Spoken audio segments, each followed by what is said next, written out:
My story is long and rich with thousands upon thousands of layered, intertwined threads which God has woven together in front of my eyes to reveal the most exquisite tapestry.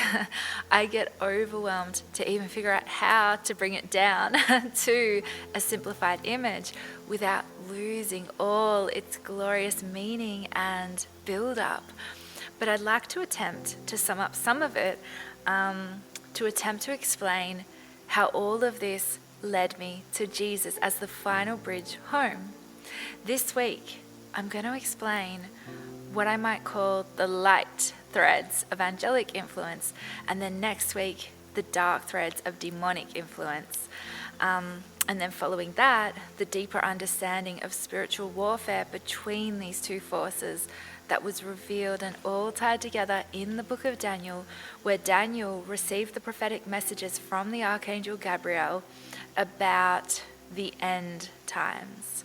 The prophecies Daniel was given, he could not understand because they spoke of a time so far in the future from his lifetime that from his ancient perspective, these modern empires with their modern technology and transport and communication were completely perplexing to him.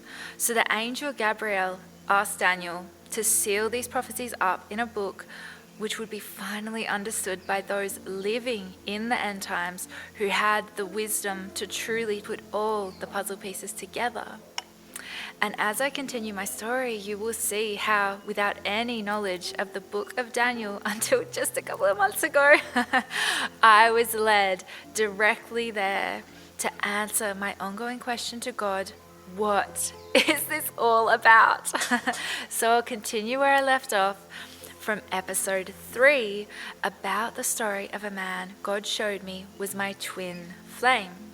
A term which is very overused and unfortunately misunderstood, and which I'd never known anything about until God guided me to understand this phenomenon once I was living it. God showed me that this man, who I'll refer to as old mate, will play the part of my sacred earthly partner once both of us have made our way home to inner union with Christ.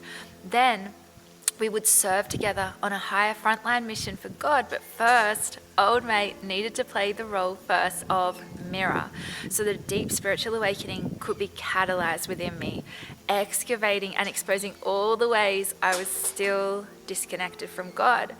And so this I might call the light thread that speaks of angelic forces involved on my unfolding path. So when God had begun guiding me through the pain of the twin flame separation, after this man had disappeared without a trace, I entered a dark night of the soul where my whole life felt like it had just crumbled, and I didn't know how to regain control. And I thought I'd gone mad with all this communication with this invisible force that was talking to me through every means possible.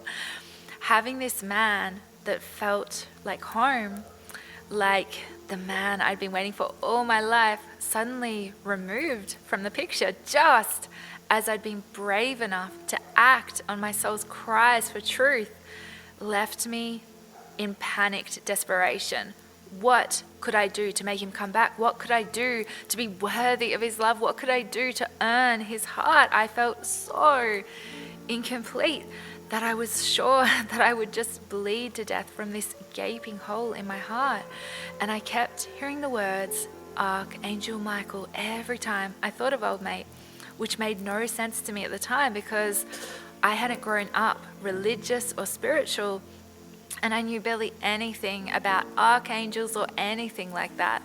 And so then one day I was cooking and I suddenly felt this urge so strong that I had to stop, wash my hands and look up what an indigo child was, a term that I'd heard but hadn't consciously really engaged with before. What I read blew me away. It described old mate to a T. A truth warrior, an old soul in a new body, someone destined to disrupt and expose illusions. Then the kicker, indigo children are said to carry the essence of none other than Archangel Michael. I didn't really understand what any of this was meaning, but it felt really significant for some unknown reason. So during this descent into the shadow of the valley of death, I was desperately battling with doubts, confusion, and struggle, like really losing grip. And I cried out to God, asking for hope, asking to know that I wasn't alone. And I focused my intention that the next song to come on shuffle on my iPod would be the answer. And the song that came on was called Heavensent by Killing Heidi. My knees literally buckled and I just wept. The lyrics mirrored my exact journey. Signs reading over time, windows into the divine, a calling to die unto self daily, to overthinking, to ego, to control. And the main lyrics of the song, you are not alone. So a year later, in another moment of total anguish, I asked again for a sign of hope and to show me that he has not left me, because in the moment when I'm not directly receiving a sign and life feels out of my control, my ego would always tell me that I made the whole thing up and that there is no loving, intelligent force guiding me. And so when Heavensent came on again, I just lost it. Out of 3,300 songs, it had played again. The odds were staggering. It was basically a 1 in 10 million chance of that song coming on 2 out of 2 times that I had asked that same question. Then, when my son was abused and I was driving to the police station in tears asking God why he would keep me so close only to let this happen, like I felt like he had abandoned me, and I was desperate to know again that I was not alone. And the song played again 3 out of 3 times. Now a 1 in 33 billion chance. Each time in moments of my deepest despair. And that final time, I looked up the music video and I saw the deeper message. The woman shedding false identity, a band member dressed as a miner. Old mate is a coal miner. And the imagery of Hindu deities like Ganesha, the remover of obstacles who guides us out of illusion, all pointing back to Christ consciousness, unity with God. And now, one of these days back in 2021, I was yet to end my marriage, even though everything in me was screaming that it was what I needed to do. And I was listening to a rewrite of the song 7 Years, done by Leah Guest. And I was crying because I was so scared to be following what this invisible divine force was guiding me to be doing, because it was so uncertain and so painful for my ego. And I was wondering if I should really keep going, or if I had, in fact, just lost the plot. And in that moment, Leah sings the line, "Soon I'll be 60 years old and God will show me that he was by my side through my every heartbeat." And I look up and there is a rainbow that had come up right outside of my window. In the Bible, the rainbow was God's covenant of peace, mercy, and unity between him and all living creatures. When God had destroyed the world with flood because it needed a full purification, he sent down a rainbow as a sign and a covenant to Noah that even in the hardest of times, he's still with us in loving service. Without even knowing this story at the time, God had personally brought me exactly the same message with the rainbow. And so rewind a decade from this part of the story to the year before I married my then husband. I'd gone away on a hen's weekend and I was feeling so torn inside. And so I went to get some fresh air on the balcony of our apartment. I felt like a misfit. I felt disconnected from the whispers of my soul that were telling me that I was with the wrong man, but that man who was meant for me was actually out there somewhere. And at that exact moment, a rainbow descended and landed in front of me. I felt like God had just heard my internal cries. But before I could fully take it in, my friends came bursting out to take a photo of the beautiful rainbow. And they took a photo of me with the rainbow in the background. But I had so much sadness in my heart that I could barely fake a smile for the photo.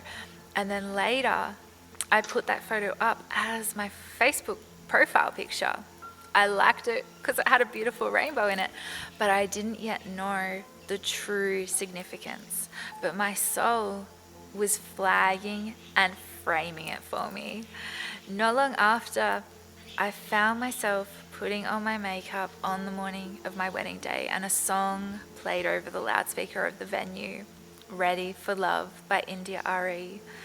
And she sings the line, I will be patient, kind, faithful and true to a man who loves music, a man who loves art, who respects the spirit world and thinks with his heart.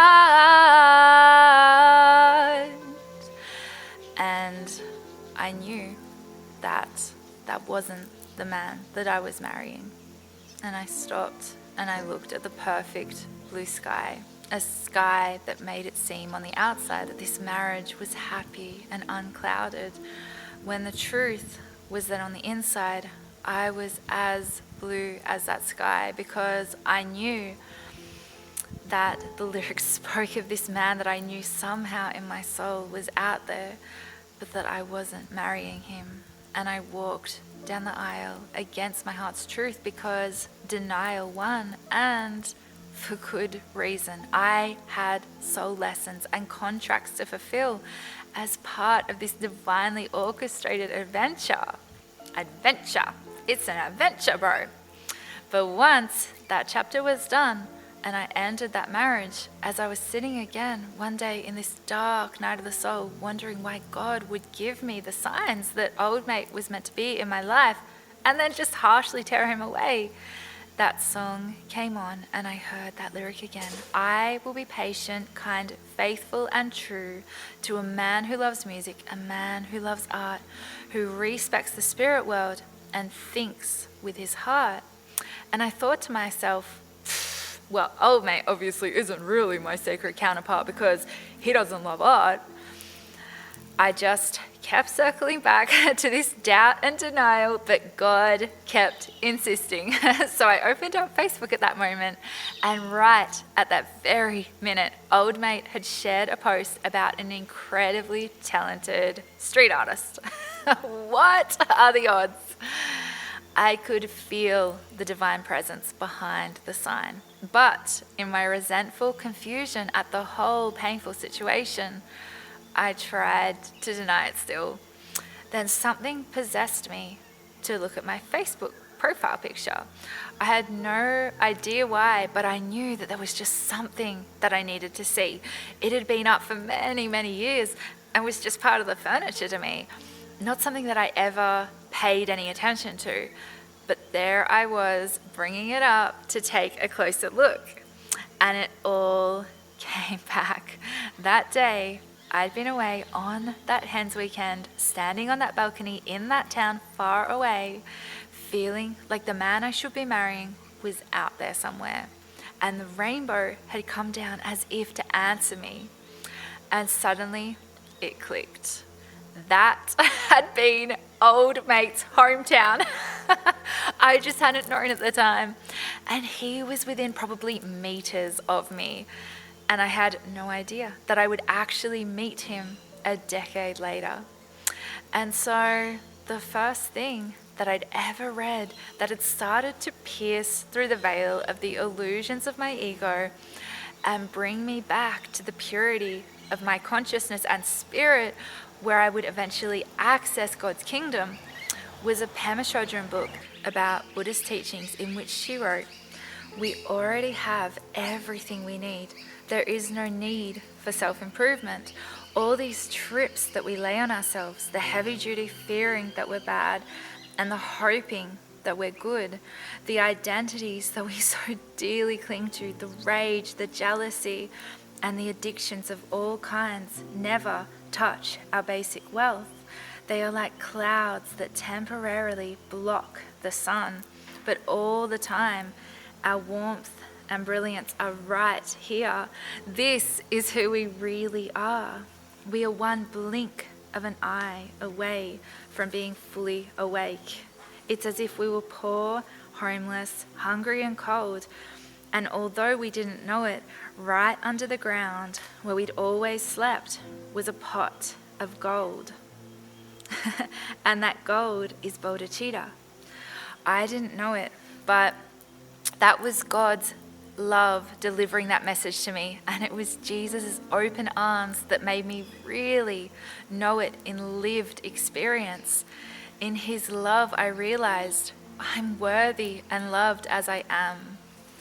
People don't murder when they know they're worthy and held by perfect love. People don't sin when they are deeply in touch with that. Although programmed protection mechanisms and demonic forces can slam us back below our threshold for happiness into the miserable yet stable and known cage that we've always safely stayed within. But when we come into relationship with God, with Jesus, we have a guiding light that pulls us out of the echo chamber and destructive loop or samsara of our own hurting lower self. Out of the saboteur, the performer, the mask, the depleted ghost that demons feed off like parasites, pushing us to replay the same harmful reactive patterns on auto.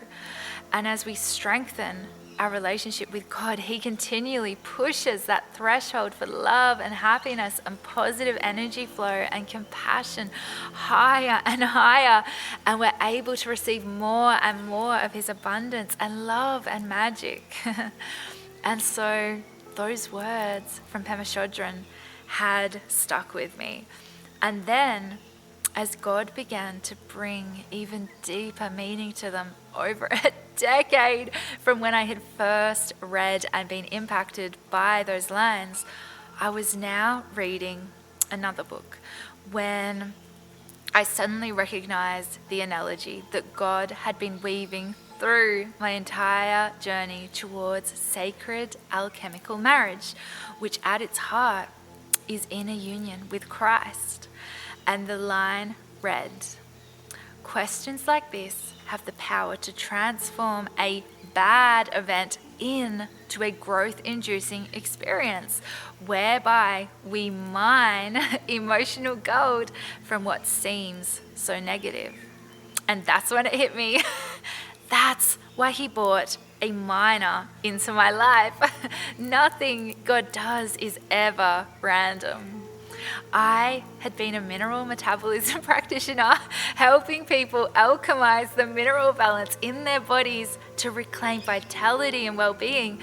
And old mate, he was literally a miner, excavating the hidden layers beneath the surface so that God's light could touch what had long been buried. He was the one who knew that time and pressure can turn coal into diamonds, that it's only by digging deep into the dark that the most precious elements are unearthed. It was all part of the most awe-inspiring tapestry of divine meaning and depth. That rainbow, that day, it was a foreshadowing of the alchemical marriage, the sacred union of the divine masculine and feminine within through Christ. It was the return to the kingdom of God within. That was the gold at the end of the rainbow. And there I was, already in the photo, standing at the end of the rainbow. And so was old mate. Nobody needed to chase anybody. Nobody needed to run. The gold was there all along, waiting to be realized and redeemed through reunion with our Creator. Another echo of those lyrics whispered through me. In time, you will find your heaven sent. You were sent to me. It was meant to be. This is my way home. you are not alone. And then I saw it, the double meaning of the word mine. Once my mind had been excavated, once the old programs and inherited beliefs were brought into the light of Christ, I saw clearly. I had believed that love was possessive, that I had to beg, chase, manipulate, guilt, earn love, that I needed to make someone choose me. But God had sent my soul on a mission to incarnate in two bodies simultaneously, one soul, two reflections, because God can do anything. And in meeting my own exact soul frequency reflected back at me, my ego, the performer, the sinner, the false identity, it went into complete meltdown. It believed that God's light was something to chase outside of myself, but it wasn't. When those parts of me dissolved in the tight, dark chrysalis that God had created in my life, when I had nothing left to cling to, nowhere to turn but inward, that's where I found Him. And there I united with Jesus.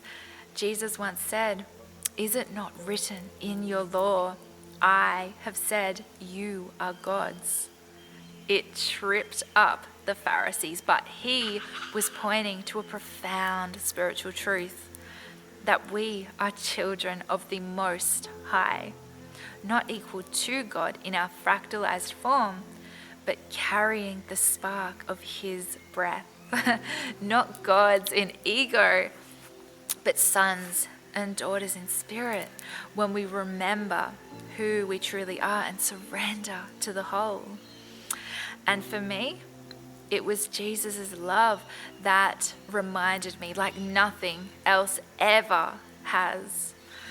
I saw then the gold that I had been chasing outside of me had been within me all along. And in that moment of realization, I wrote a little poem about the journey that God had been bringing me on with this coal miner. It was myself reflected in Him that forced me to excavate my mind. I thought He was out there, something to possess and call mine. But as I was shown the gold within me to be alchemized and mined, then did I see clearly that His glorious soul was not separate, but in fact was mine.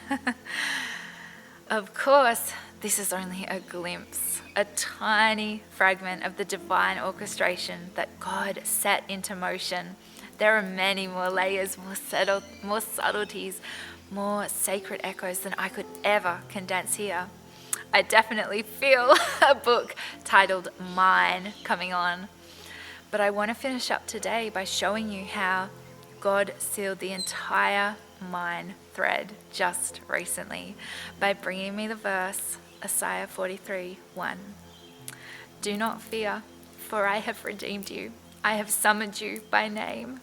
You are mine. Because love isn't possessive, but it does bring us home.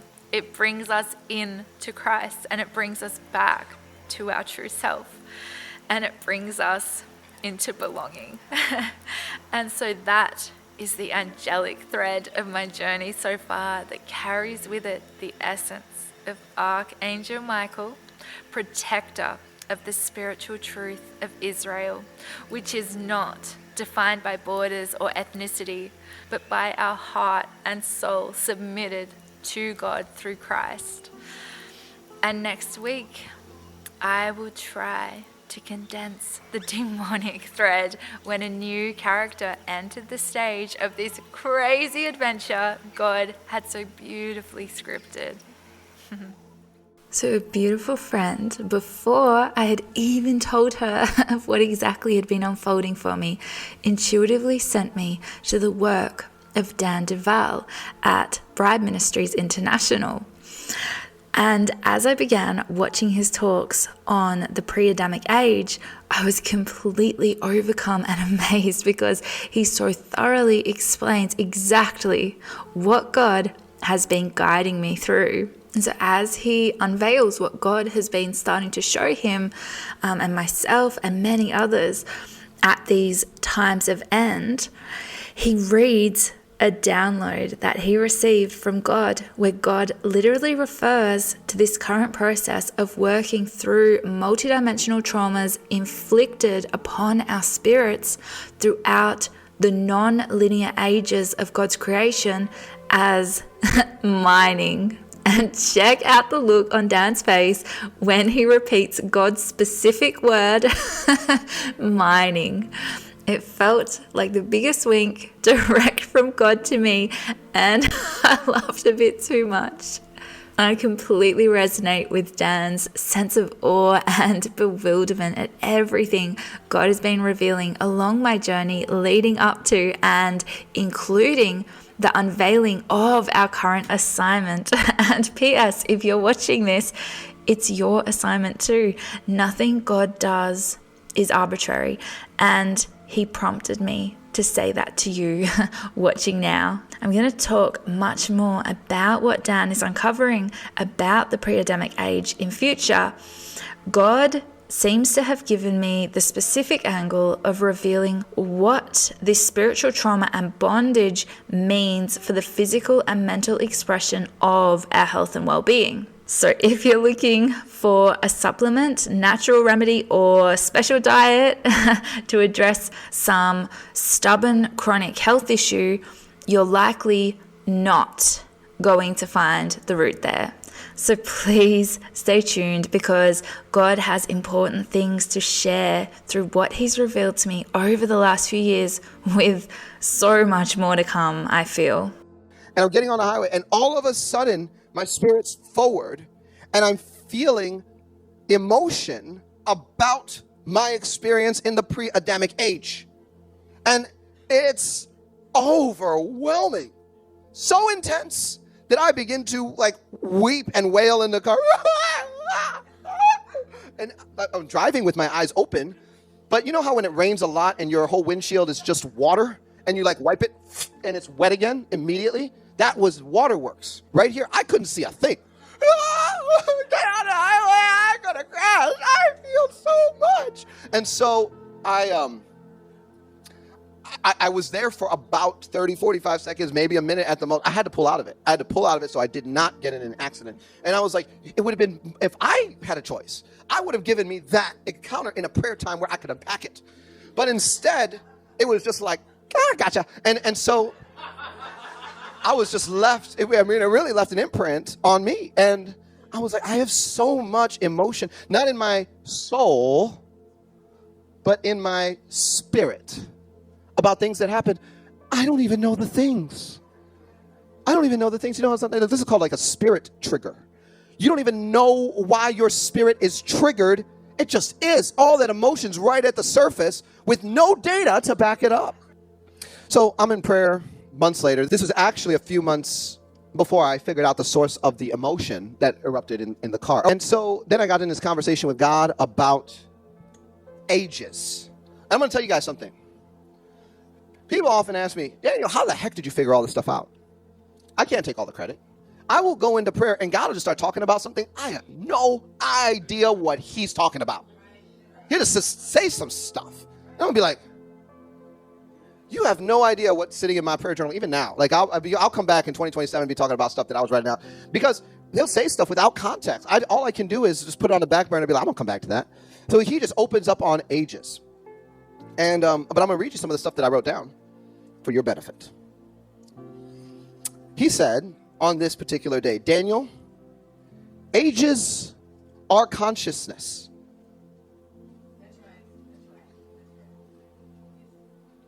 So the age has its own sentience.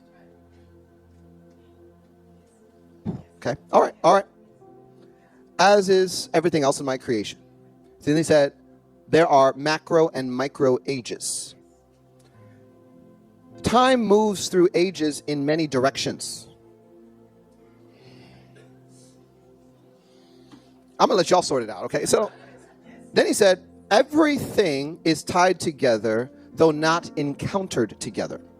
However, through the layering within the spirit, what one realm carries from a certain age can bleed into what the same realm walks through in a different age. What was done to the earth in one age, okay, I'm just translating a little bit, it carries over. Okay, moving on. At a certain height, everything is occurring at the same time. And this is revealed in Revelation 12. Okay, all right. Well, then he said, the age to come is presently occurring as the prophets have already seen into it. You began mining the age to come years ago. Because, right, I'm going to be the first to acknowledge, I have no idea what my spirit, the guy is off, right? He just does what he wants or whatever God says. I'm like, help a brother out. So this is all new to me. I'm like, I did what? Mining the age to come years ago, and your age to come armor empowered the activity. Now we are mining the ages before, all the way back before the fall. There is much history before the fall, much history after the fall, and at different heights, everything is seen and experienced at once. These are like library realms, which through the books and records connect a spirit through the history of the heavens once they are given access. Those books can be eaten and join in union with the existence of the being, so they are one with the information and knowledge, and what has happened now happens in them. This is a highly complex concept, but books are to be understood at a much higher level now than we consider what you are moving into. So you are one with the book of pre-Adamic histories of the heavens. You are history, and history is in you, just as you are in Christ. Then he said, ages are rolled up and unrolled. Ages are cycles. Ages are wheels. Ages are occurring simultaneously. And anything can be augmented to an extent throughout the heavens, both past and future. The parameters of the operations of my people are largely unexplored for this reason. However, the books of the nations need to be understood. The nations sit atop ancient history, purpose, and allocation.